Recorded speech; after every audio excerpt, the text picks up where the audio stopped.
Today, we're plunging into the three defining conflicts of the ancient Mediterranean, the Punic Wars. The Punic Wars were a staggering struggle for regional control between 264 and 146 BC. This struggle, fought over a total of 43 years, pitted the mighty Carthaginian Empire against the Roman Republic. Our knowledge of these events relies predominantly on the Greek historian Polybius, who wrote the Histories after 146 BC. However, historians must be cautious, as no primary sources written from a Carthaginian point of view have survived, since their records were destroyed with their capital. The First Punic War lasted for 23 years, fought primarily on the Mediterranean island of Sicily and its surrounding waters. Carthage was the preeminent naval power at the start of the conflict. Rome, which lacked a strong naval tradition prior to this, audaciously countered Carthage's fleet by introducing a specialized piece of naval technology, the corvus. Corvus, Latin for raven, was a heavy, swivel-mounted boarding ramp. Polybius describes the device as a bridge, 1.2 meters wide and 10.9 meters long. This bridge featured a heavy iron spike designed to pierce and anchor firmly into an enemy ship's deck. This was an act of strategic pragmatism. The corvus nullified Carthage's superior seamanship by forcing naval battles into hand-to-hand combat. Roman legionaries serving as specialized naval infantry gained a massive advantage. This innovation secured Rome's first major naval victory at the Battle of Mylae in 260 BC. The corvus is clearly mentioned in ancient sources during only two battles in the First Punic War, Mylae and Econymus. Rome appears to have abandoned the corvus by the end of the war, perhaps because its weight compromised ship stability, contributing to catastrophic losses in storms. The war concluded with the decisive Roman victory at the Battle of the Aegeates Islands on 10 March 241 BC. As a direct result, Carthage sued peace and agreed to the Treaty of Lutatius. Under the terms, Carthage surrendered Sicily, released Roman prisoners without ransom, and agreed to pay an indemnity of 3,200 talents of silver over 10 years. Later, in 237 BC, Rome cynically forced Carthage to also cede Sardinia and Corsica and pay an additional 1,200 talent indemnity. The Second Punic War was fueled by the Carthaginian general Hannibal Barca. His strategy was bold, bypassing Rome's naval defenses by leading his North African and Spanish army across the Alps into Italy in 218 BC. This exploit is celebrated as one of the major events of ancient warfare. Hannibal quickly inflicted devastating defeats on the Romans, including Trebia and Lake Trasimene. His masterpiece came at the Battle of Cannae in 216 BC. Despite being massively outnumbered, Rome fielded about 68,000 infantry against Hannibal's approximately 25,000. Hannibal achieved a remarkable tactical victory using a double envelopment strategy.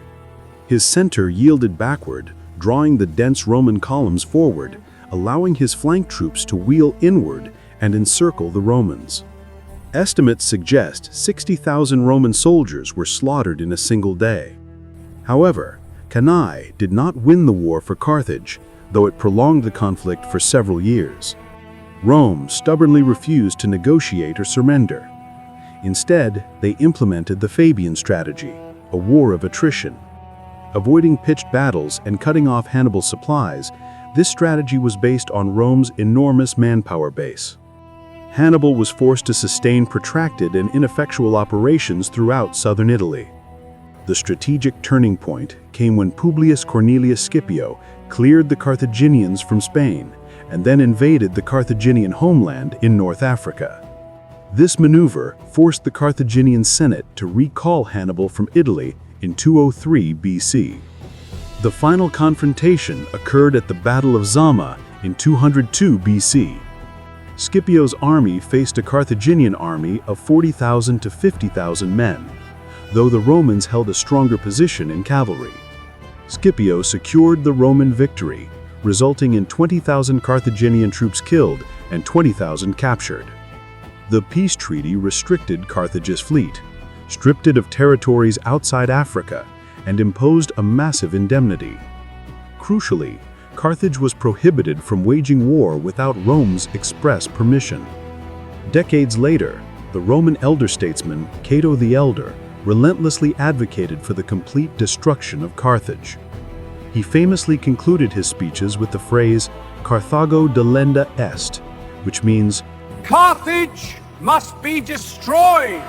In 149 BC, Rome declared war after Carthage breached the treaty by defending itself against raids by Rome's ally, King Massinissa of Numidia.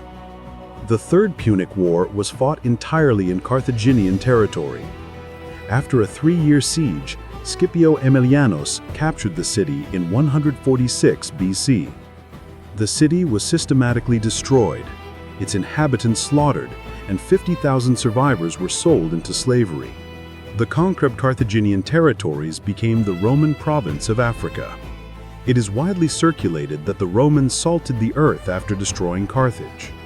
However, this claim is not supported by ancient sources, as historians like Polybius and Appian omit any mention of salting the earth. It is largely considered a 19th century invention or myth. The Roman victory cemented their control over the entire Mediterranean.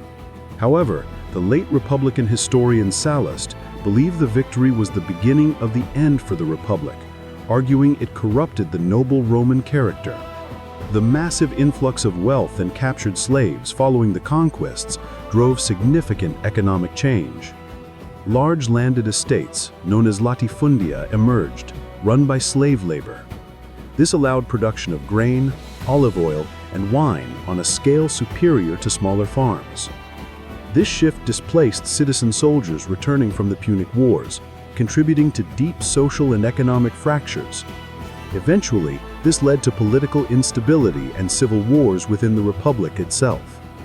The long campaigns created professional armies, loyal not to the Senate, but to individual generals, supplying them with the personal power needed to wage civil wars. The Punic Wars forged Rome's empire, but simultaneously engineered the end of its republic.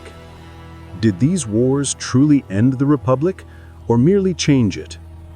Dive deeper into Roman history and its enduring conflicts. Subscribe to HisTalks AI for more decoded history.